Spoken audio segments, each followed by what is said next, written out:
Hare Krishna, muy buenos días. Namaho Vishnu Padaya Krishna Prestaya Bhutale Srimate Bhaktivedanta Swaminiti Namine Namaste Saraswate Deve Gauravani Pracharine Nirvise Sasanyabadi Pashatya Deshatarine Jaya Sri Krishna Chaitanya Prabhu Nityananda Tri Abdvaita Gadadhara Rivasadi Gaura Bhaktavrinda Hare Krishna, Krishna Krishna, Hare Hare, Hare Rama, Rama Rama, Hare Hare. Hare Krishna reiterados. Vamos a continuar con lecturas y reflexiones sobre textos de la Bhagavad Gita. En este caso recordando que estamos iniciando el capítulo número 18 que lleva por nombre La perfección de la renunciación. En el día de ayer comentábamos que este capítulo es como un resumen, al igual que el capítulo número 2. El Señor resume de manera general todos los temas tratados y profundiza un poquito más en el tema de qué es la renunciación y qué es la orden de vida de renuncia. Pues realmente estos temas son un poquito mal entendidos. Y Arjuna quiere comprender en verdad qué significa esto de renunciar y en verdad qué significa vivir bajo la orden de vida de renuncia. Por eso en el primer texto del capítulo número 18 que fue el compartido en el día de ayer, Arjuna preguntó lo siguiente: deseo entender el propósito de la renunciación y de la orden de vida de renuncia, oh destructor del demonio Keshi, amo de los sentidos. Habíamos comentado que Arjuna llama a Krishna como destructor de el demonio Keshi, así como también lo llama como amo de los sentidos. Prabhupada explicaba que Arjuna se refiere así a Krishna porque el Señor Supremo destruye todas las dudas de su devoto querido, porque las dudas vienen a ser como demonios que entorpecen el sendero de avance espiritual. La literatura védica explica que cuando uno tiene dudas en relación a esto de la espiritualidad o el Señor Supremo, entonces uno debe buscar una manera idónea, sea para aclarar estas dudas, porque la duda es como un incendio forestal.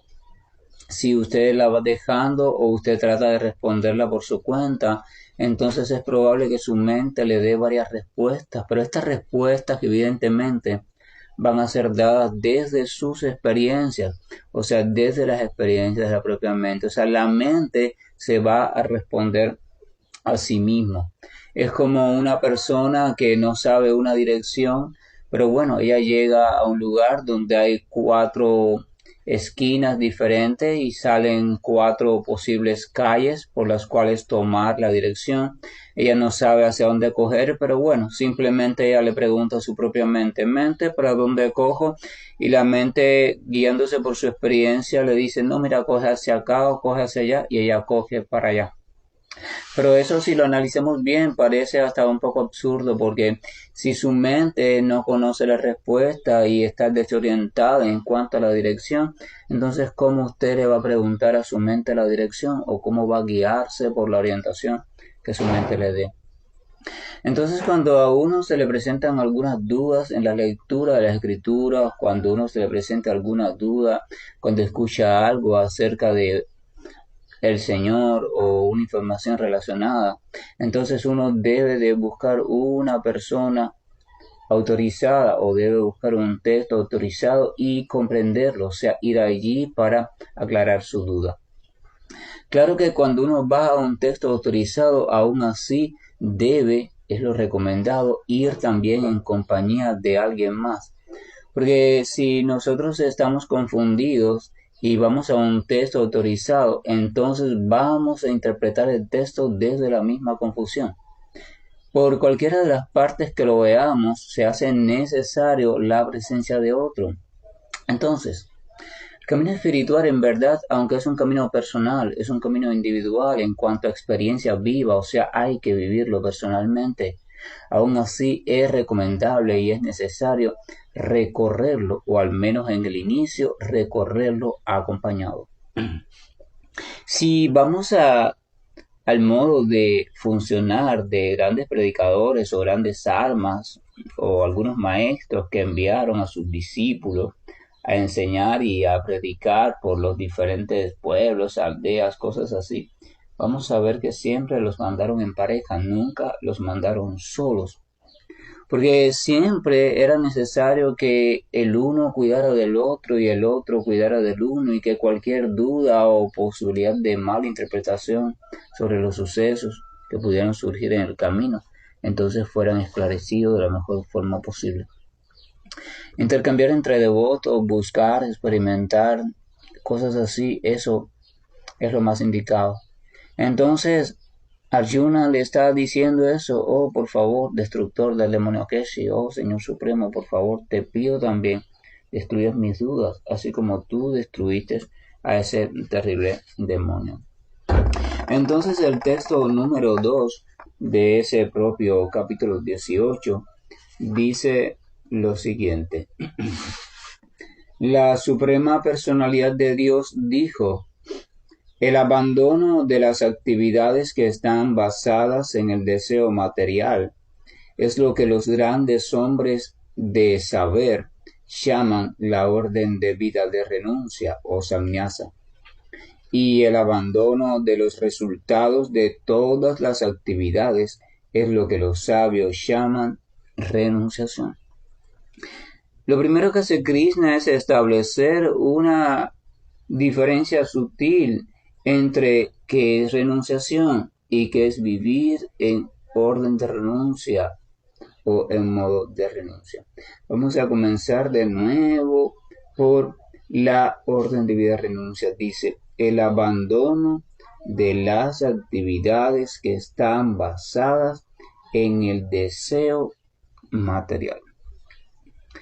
Sí, eso se llama también actividad fruitiva, o sea, aquella actividad que usted está realizando movido por el resultado de orden material que usted va a obtener. Este resultado de orden material, tenemos que ir entendiendo la palabra material no solo como sinónimo de la palabra objetivo, o sea, algo que se puede tocar, se puede ver, ¿verdad? Porque vamos a recordar que también la mente tiene una existencia desde el punto de vista material. Cuando hay algo en nuestra mente que proviene de la experiencia material objetiva, entonces la escritura llama a eso también material. Entonces, por ejemplo, cuando yo estoy anhelando, cuando yo estoy deseando por ejemplo, que me nominen a ser el candidato para algún puesto nuevo desde el punto de vista político, o estoy anhelando que me asciendan en la empresa, a ver si soy ahora el jefe de departamento determinado. Y yo lo estoy anhelando que me den determinado premio, o estoy anhelando tener bastantes seguidores, eso también es de tipo material. Ese pensamiento, ese anhelo que es de origen mental, se considera también entonces un fruto material. Entonces, cuando yo estoy realizando alguna actividad pensando en un resultado de tipo material, ya sea observable o ya sea sutil, o sea a nivel mental, a nivel de fama o algo así, algo que me dé así un placer, un deleite relacionado con algún aspecto de este mundo material. Entonces, Krishna está diciendo que abandonar eso es a lo que se llama orden de vida de renuncia, el abandono de las actividades que están basadas en el deseo material. Entonces Krishna aquí está especificando, él está diciendo las actividades que están basadas en el deseo material. No es lo mismo que las actividades que se realizan en el mundo material. Usted como ser humano y yo como ser humano nos encontramos metidos en este océano de existencia material, y entonces evidentemente tenemos que realizar diferentes actividades constantemente, actividades propias del cuerpo y actividades incluso necesarias para el cuerpo. Ahora bien, la finalidad de esa actividad es lo que hay que transformar. O sea, ¿por qué yo la quiero realizar? ¿Qué es lo que me mueve a realizarla? La realización hay que hacerla. porque de una forma u otra usted tiene que mantener dentro de lo posible el cuerpo material funcionando. Usted tiene que mantener la mente organizada y usted tiene que también convivir a nivel social. En la mayoría de los casos usted tiene que hacer eso. Entonces usted necesariamente debe realizar actividades del orden material. Así que Krishna no está diciendo el abandono de todas las actividades, porque eso no es posible. Él lo que está diciendo es el abandono de aquellas actividades que estén basadas en el deseo material. Si recordamos, en el capítulo 17 habíamos visto las tres modalidades un poco más específicamente: ignorancia, pasión y bondad. Y veíamos que en ignorancia y pasión lo que llevaba al desarrollo de una actividad no era el desinterés, o sea, no era el amor, no era el deber, no era la simple entrega, la ocupación de hacer lo que me corresponde, sino eran motivos completamente diferentes. Entonces Krishna lo que está diciendo acá es: Arjuna, mira, la orden de vida de renuncia significa no ejecutar, o sea, abandonar todas aquellas actividades que sean realizadas en modalidad de ignorancia o de pasión, y ir poco a poco convirtiendo nuestra vida en actividades que provengan de la modalidad de la bondad y que esa modalidad se vaya volviendo cada vez más pura. Que la modalidad de la bondad se vaya instalando, que vaya siendo ella la directriz, aquella que guíe y oriente todas nuestras actividades. Cuando volvemos a la modalidad de la bondad, veíamos que las actividades en la modalidad de la bondad son actividades que se hacen por cuestión de deber. Eso quiere decir que son actividades guiadas. Porque ¿cómo usted puede comprender cuál es su deber? ¿Cómo usted puede comprender cuál es su deber si usted no consulta sobre ese deber? Por ejemplo, cuando alguien nace, un niño nace, ¿verdad? Si la familia no le va instruyendo sobre sus diversos deberes en la medida que va creciendo, él nunca puede saber cuáles son sus deberes. Y entonces él puede simplemente, ¿qué va a hacer? Lo mismo que hace todo ente viviente en este mundo material: tratar de hacer lo que más le gusta, lo que más le resulta agradable, y tratar de desechar o escapar de aquello que le resulta desagradable. Entonces cuando uno va viviendo de esa manera, vive como los animales. Entonces se puede decir que uno vive en la modalidad de la ignorancia y de vez en cuando en la pasión, ignorancia, pasión. Pero si la familia comienza a instruirle sobre sus deberes y lo hace de manera regular y de manera bien orientada, o sea, como según el grupo de edad o la edad por la cual va pasando el niño, lo podemos ir instruyendo y cambiando de deber, incluso aumentando sus deberes. Eso es lo que convierte a esa criatura de animal a ser humano. Eso es lo que le va permitiendo integrarse a nivel social de manera coherente, de manera favorable. Es lo que le va permitiendo integrarse a nivel familiar y es lo que le va preparando para que en el día de mañana, cuando esa criatura ya crezca y tenga su propia familia, pueda continuar orientándola según los deberes que contribuyen al mejoramiento humano. En este caso, no estamos hablando todavía de lo espiritual. Entonces eso quiere decir que llegar a la modalidad de la bondad significa ser instruido. Se necesita de instrucción. Y la palabra instrucción trae evidentemente dos elementos. Realmente trae tres elementos en sí que no pueden separarse, que es aquel que está siendo instruido, aquel que está dando la instrucción y la instrucción en sí misma, o sea, la enseñanza que va junto con el acto de enseñar.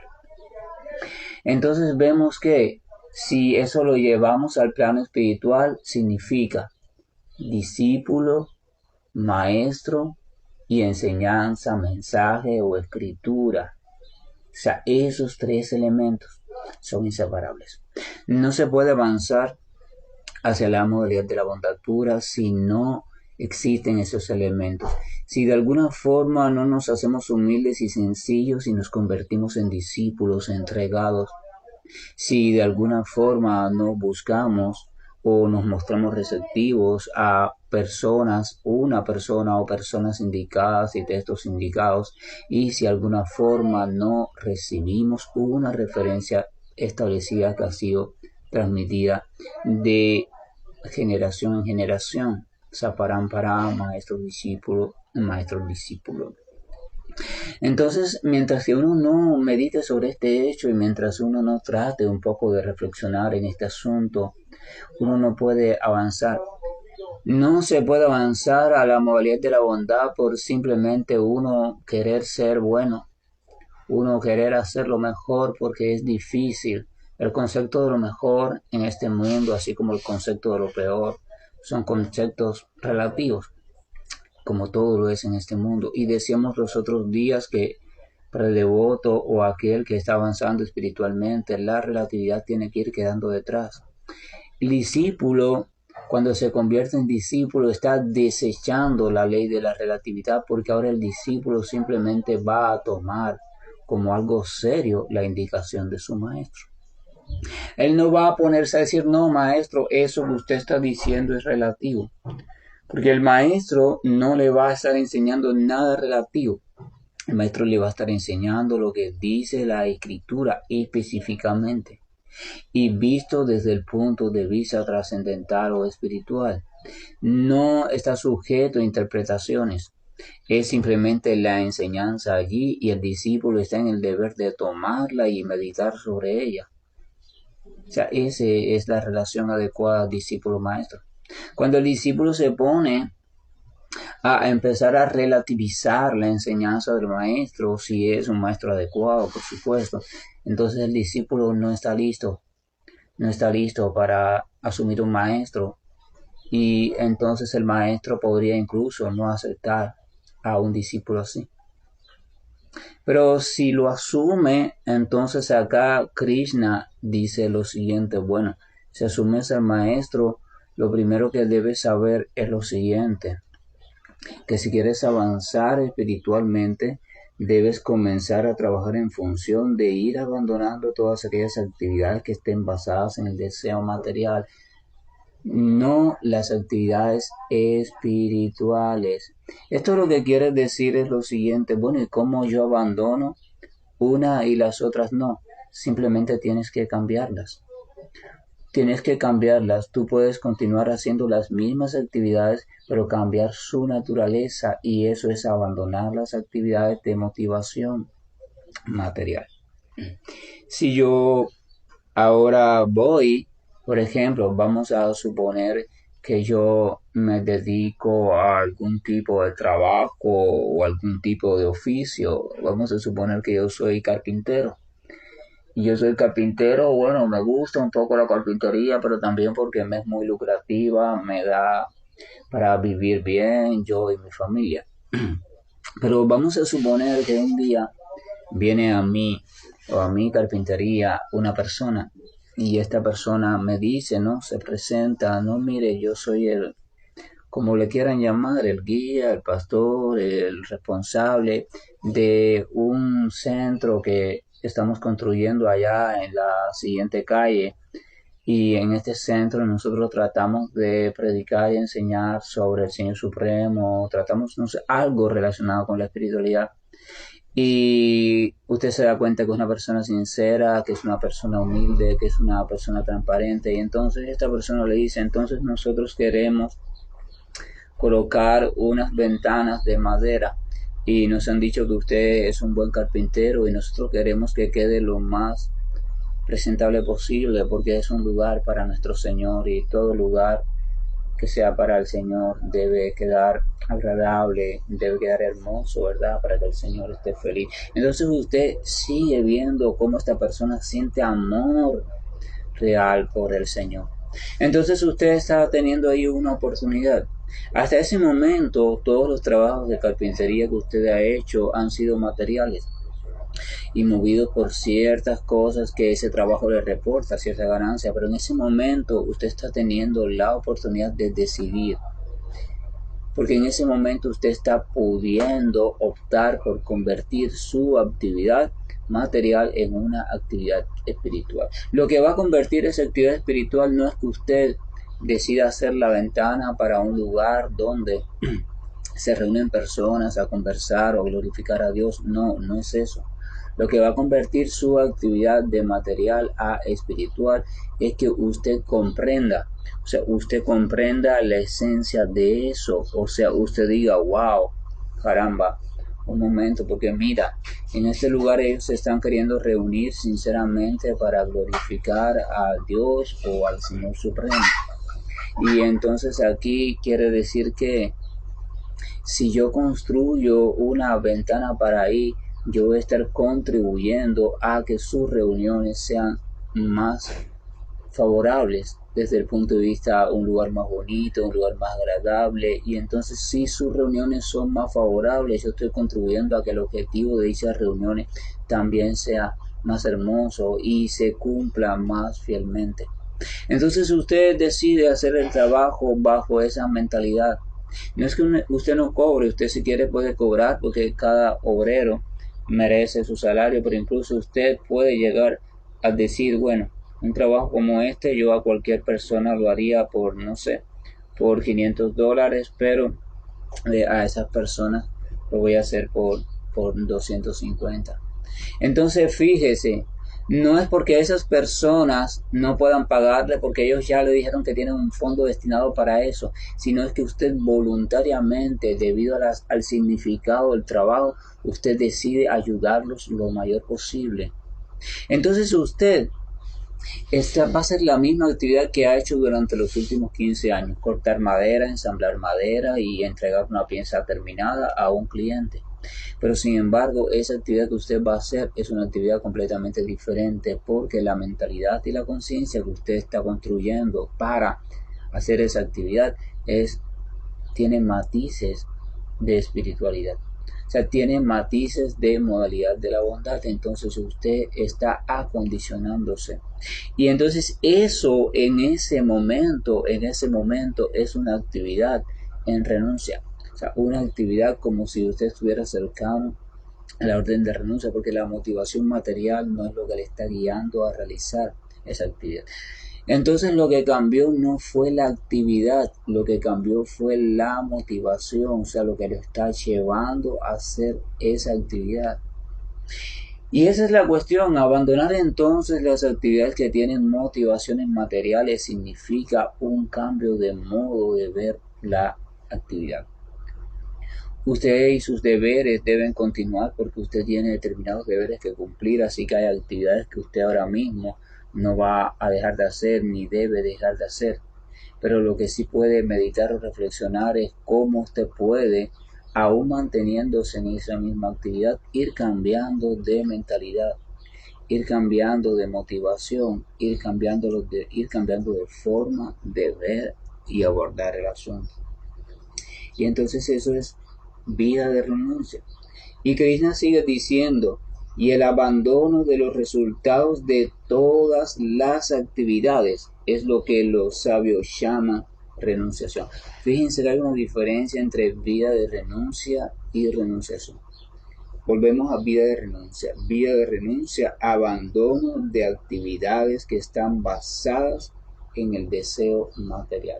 Acuérdense que la modalidad de la bondad implica un cambio de mentalidad. Ahora el centro no soy yo.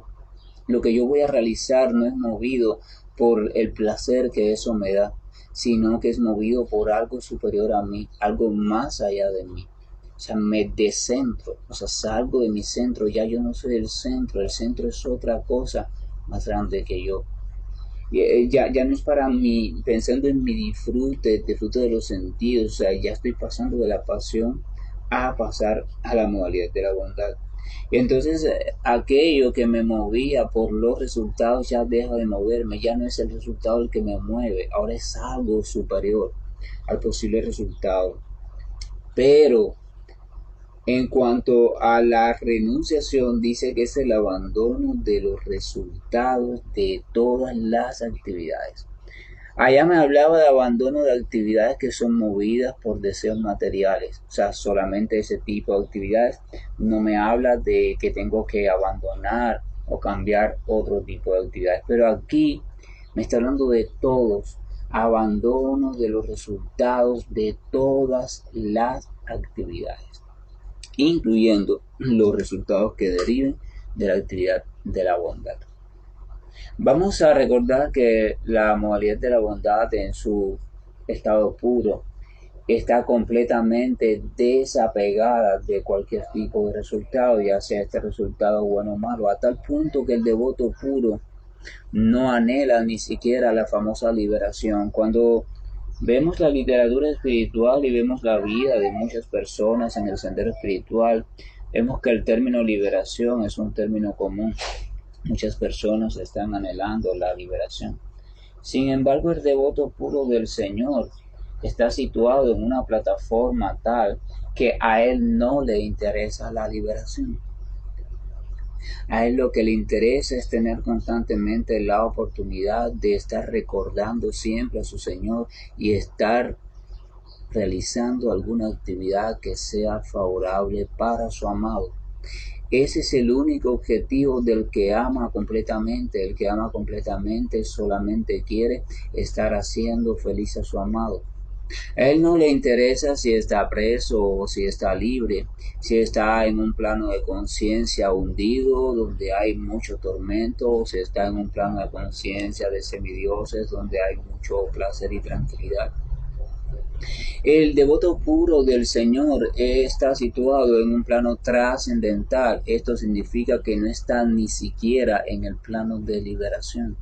La liberación, eso de ya quedar libre del condicionamiento material, etcétera, etcétera, ya no significa nada para él, porque él ha probado un gusto superior. Cualquiera en estado de liberación puede decir, wow, genial, esto es la felicidad plena. Ya no, nada me atormenta, ya nada me moviliza, ya nada me desestabiliza, ya no tengo avaricia, ya no tengo ira, ya no tengo codicia, ya no hay lujuria en mí, ya no hay apego, simplemente me experimento paz y desde esta paz puedo comprender lo que es el conocimiento y entonces uno se siente así y incluso enseña, transmite, incluso algunos sanan, otros estos, perfecto, uno está así todo, ¿verdad? Se siente cómodo, entonces experimenta un cierto grado de ananda o de dicha que parece, comparada con la dicha material, parece lo máximo. Pero el devoto puro ha accedido a una dicha aún superior que la dicha de la liberación, y es la dicha de sentirse constantemente en una relación de recibir y dar amor. No hay mayor dicha, no hay nada que pueda provocar mayor dicha para la entidad viviente espiritual que el intercambio constante de amor puro. Solamente, y eso lo podemos experimentar hasta en el plano de conciencia material, no hay situación superior en cuanto a felicidad, a el intercambio amoroso. Cuando la madre intercambia con su pequeño, cuando las parejas intercambian, cuando los amigos que son buenos amigos intercambian, no hay mayor dicha, no se puede experimentar no, sacarse la lotería con mucho dinero, que te hagan un regalo de una herencia muy suntuosa, que te cambien de puesto de trabajo y te eleven, todas esas cosas te emocionan, te dan una felicidad de algo logrado, pero no son comparables con la dicha que tú experimentas cuando tienes el placer de intercambiar de manera sincera con el ser amado. No existe, y si alguien conoce alguna dicha superior a esa, me la dice para yo investigar el asunto, pero no existe. Entonces, por tanto, eso quiere decir que en ese estado de liberación, entonces falta esa dicha y tiene que complementarse. Entonces el devoto, por eso el devoto trasciende la liberación. No es que la niega, el devoto no niega, el devoto ni desea ni quiere nada. O sea, vamos a recordar, Krishna dice también en el Bhagavad Gita, que dice que aquel que no desea la liberación cuando ésta está ausente, ni tampoco la rechaza cuando está presente. O sea, el devoto no tiene que ver con estas cosas de rechazar algo o desear algo. En el mundo material, la mayoría de nosotros siempre estamos o lamentándonos por algo o anhelando algo, pero el devoto no se lamenta y no anhela, y no es porque el devoto está en el famoso nirvana, no. El devoto tampoco le interesa el nirvana, porque en el nirvana entonces no hay actividad. En el nirvana todo es así, inmutable, ¿verdad? Y el devoto no quiere eso. El devoto quiere estar en constante actividad con su Señor, en forma de amigo o en forma de relación íntima o en forma de sirviente, en el sentimiento que más sea inherente a él, pero estar en constante relación activa con el Señor. ¿Han visto un padre o una madre revolcándose con su pequeño en un parque?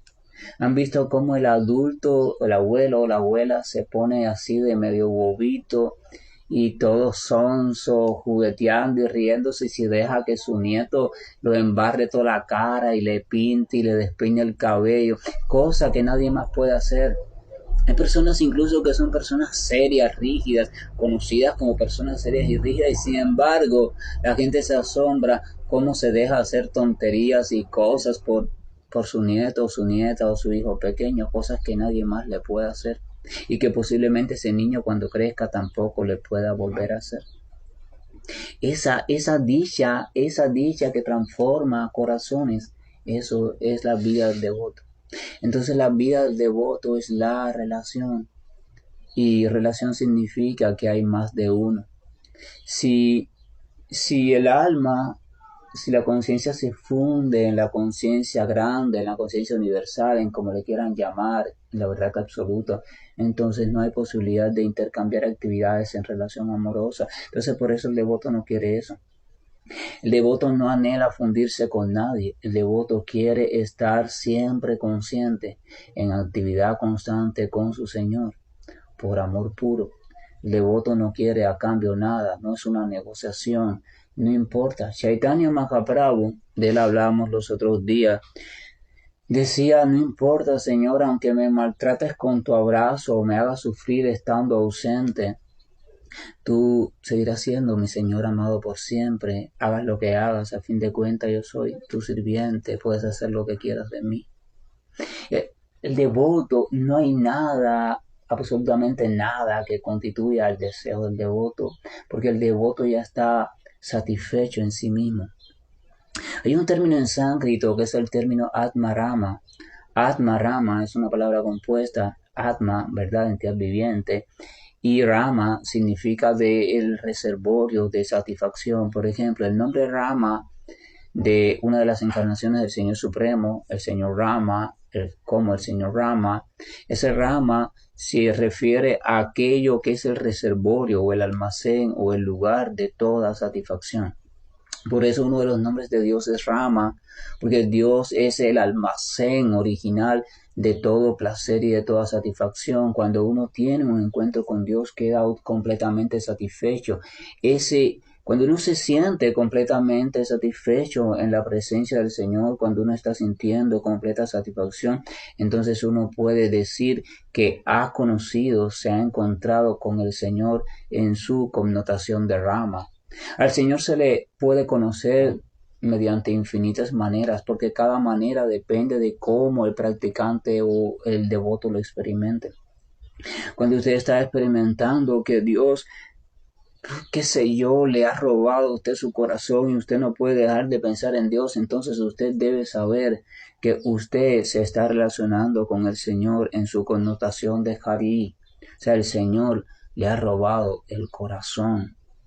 Cuando usted siente una gran dicha, siente que está inundado de amor, de pasión, de satisfacción, cuando usted está complacido a plenitud, cuando usted está satisfecho, entonces usted puede decir y puede comprender que usted está relacionándose y comprendiendo al Señor en su connotación o presentación como Rama, como aquel que lo satisface todo, como aquel en el cual todo es satisfacción.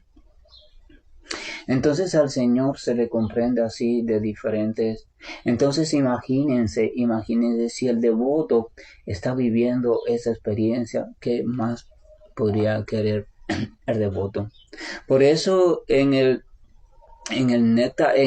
Sri Upanishad, casi al final, el devoto dice, por favor, Señor, déjame ver tu verdadero rostro y quítame esta cortina de luz. O sea, el devoto está diciendo, yo no quiero nirvana, yo no quiero liberación, yo no quiero ser uno con la verdad absoluta, quita este resplandor de delante de mí y déjame verte. Cuando el Señor Brahma hizo penitencia y satisfizo, dio satisfacción favorable a la personalidad de Dios, esta personalidad de Dios, entonces complacido le permitió verle y complacido le permitió ver una parte de sus moradas. El Señor le mostró a Rama una parte de sus moradas, o sea, una parte de los planetas Vaikunta, donde todo es dicha, donde todo es alegría, donde todo es alabanza, donde todo es glorificación alrededor del Señor. Entonces, fíjense, eso es interesante porque el Señor no solo le reveló una forma personal a Rama, o sea, su forma personal en esos planetas o en esos planos de conciencia, sino que le mostró la variedad que hay en ese plano de conciencia. Entonces, cuando usted ve a alguien atractivo, usted puede enamorarse y decir, wow, como me gusta, yo quiero ver a esa figura por siempre, poder verla por siempre.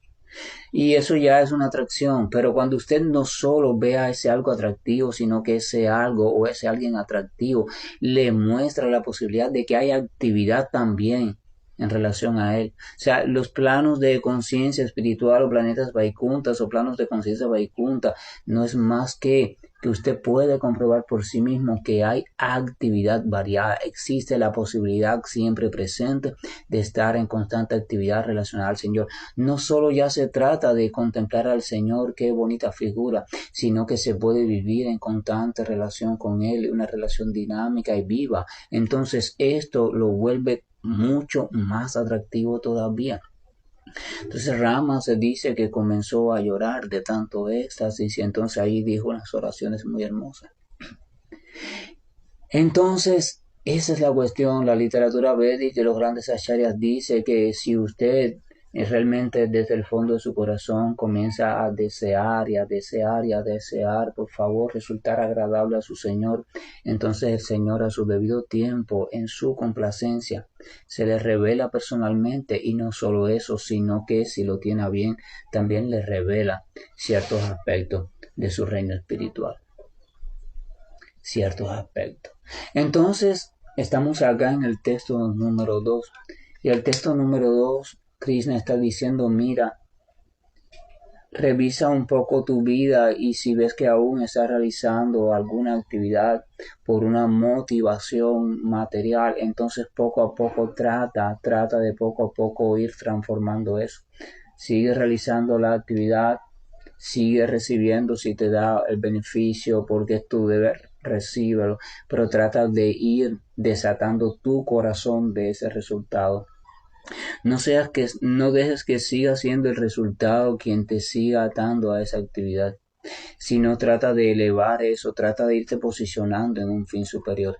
Evidentemente esta elevación siempre va pasando de manera, ¿cómo se dice?, progresiva, si uno comienza a ejecutar su práctica de reunirse con personas sinceras, enamoradas de Dios, su práctica de escuchar hablar del Señor a diario, su práctica de cantar y meditar en los santos nombres.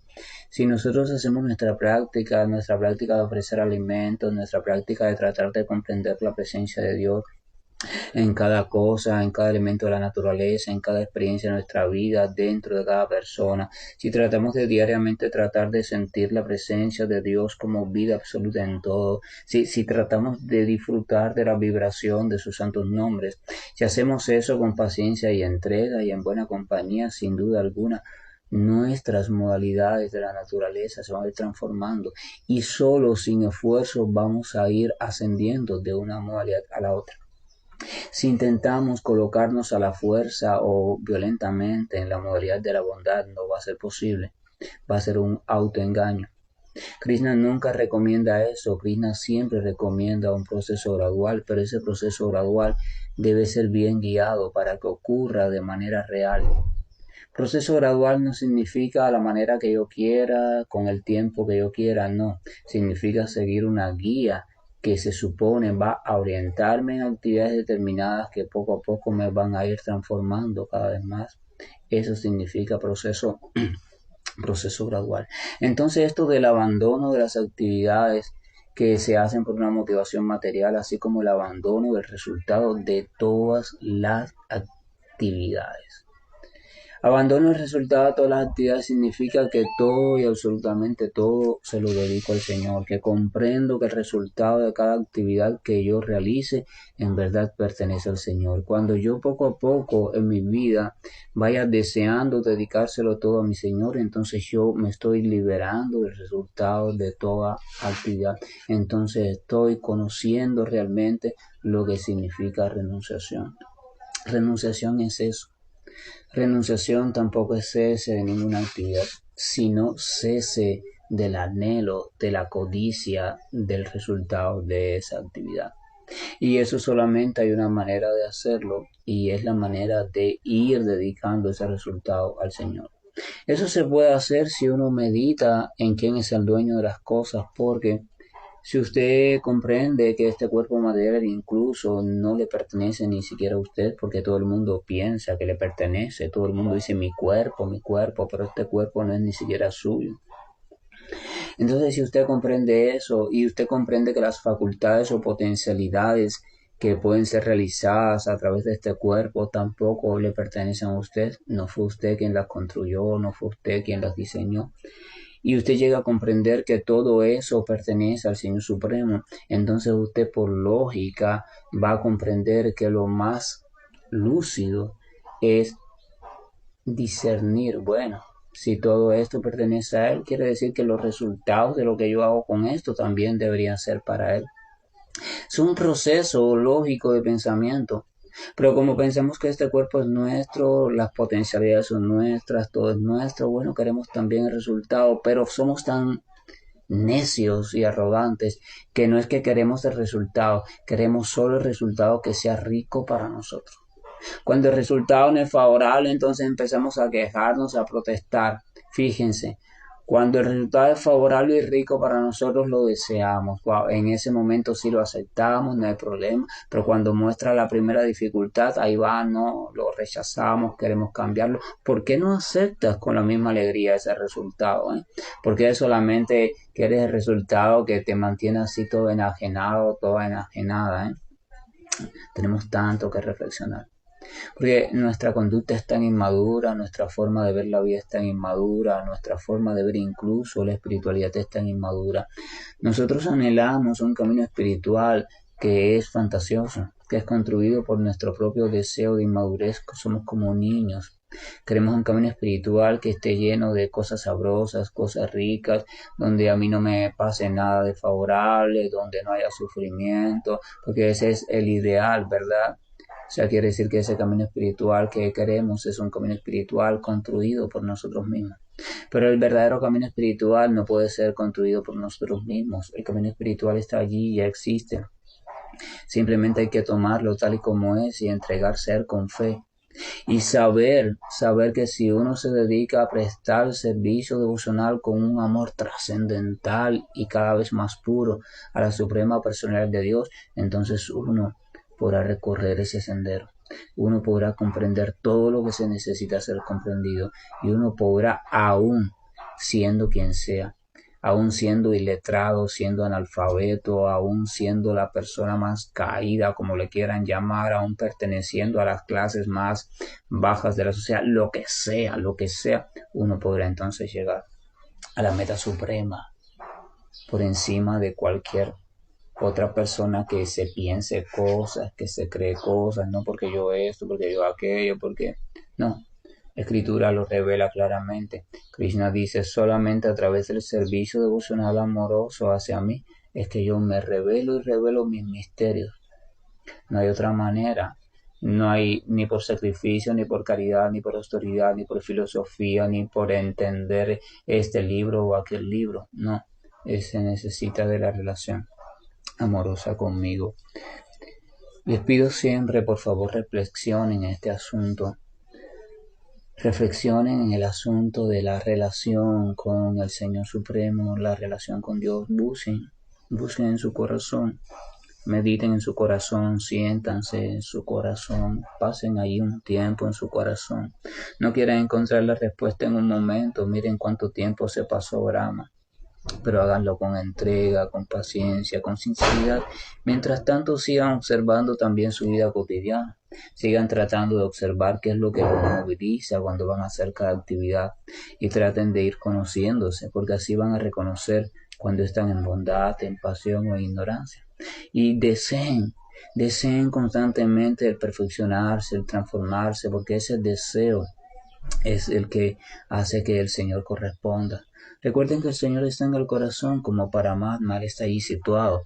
Entonces cuando Él vea que el deseo es realmente sincero, Él va a permitir que se creen determinados cambios y circunstancias para que tú y para que yo podamos estar cada vez más preparados para entregarnos a Él. Que la gracia y el amor del Señor nos acompañen este domingo. Que la paz y la quietud sea también dueña de nuestra mente y nuestro corazón, para que podamos seguir indagando en este asunto de por fin qué significa la autorrealización y qué significa avanzar de manera favorable hacia nuestro amado Señor. Hare Krishna, buen día, y estoy finalizando la llamada. Hare Krishna, Krishna Krishna, Hare Hare, Hare Rama, Rama Rama, Hare Hare.